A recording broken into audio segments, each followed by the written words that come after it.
There is still a very strong habit of voting by family, by the Baradari, and that is breaking down. Year in, year out, we're seeing that starting to dissipate, but it is without doubt still strong.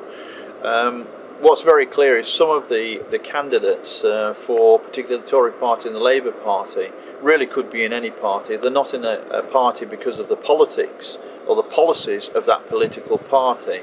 They're in it really just simply to get a member of the family elected.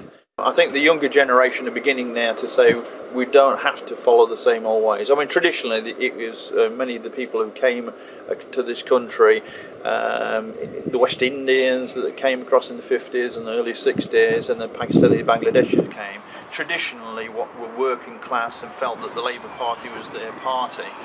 And then a number of them were persuaded by the Conservative Party that if you stand for us you might get elected, so a number of them started, and then we came along and we said, well, you don't have to be either of those, and you can actually just try and campaign on the basis of issues, dealing with local issues.